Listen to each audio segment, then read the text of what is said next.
condition right now. The suspect has been released from the hospital and been booked into the Houston County Jail on attempted murder charges. Do we have a name yet? Yes, the name is Aaron Irvin Dodson. He's 18 years of age, and he's a white male, and he has an address here in Dothan. Outstanding warrants? Right. There was an outstanding traffic warrant from the city of Dothan where he had an unpaid traffic ticket, and that's what caused the subject to flee, according to his own statements.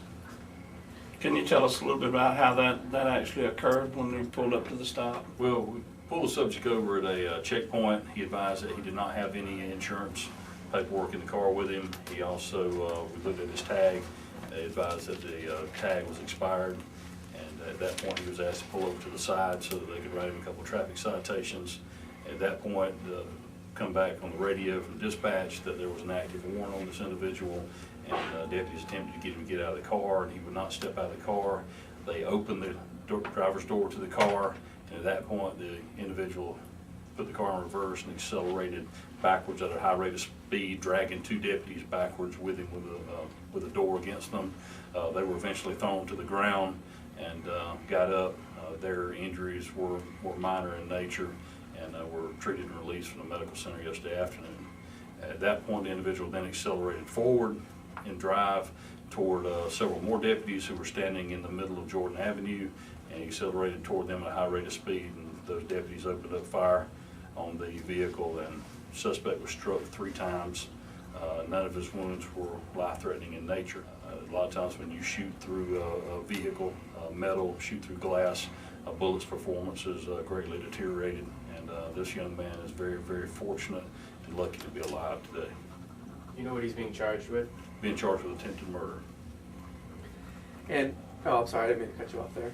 Go ahead. He wasn't armed, but in a sense he was, right? Right. He was armed. I mean, anytime a vehicle, a lot of people don't look at this vehicle as a weapon, but a vehicle can be used as a weapon. You know, we've had multiple law enforcement officers around the country run over, struck by vehicles, that type of thing. So you've got a 2,500, 3,000 pound projectile. So it's really no different than a bullet, except that you do have control of that vehicle.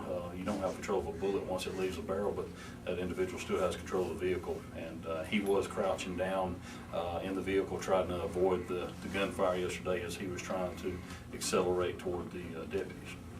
We also had other civilians in the area that were stopped at the checkpoint, and we're also concerned about their safety too.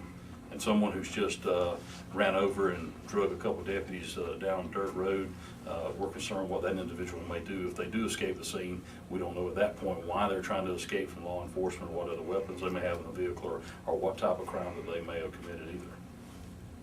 Sheriff, do you know if you found any evidence in the vehicle of any other, guns or drugs or any other kind of illegal evidence or anything? Right. A.B.I still has custody of the vehicle at this point. I do understand from A.B.I that there was a large amount of ammunition in the trunk of the vehicle they discovered yesterday.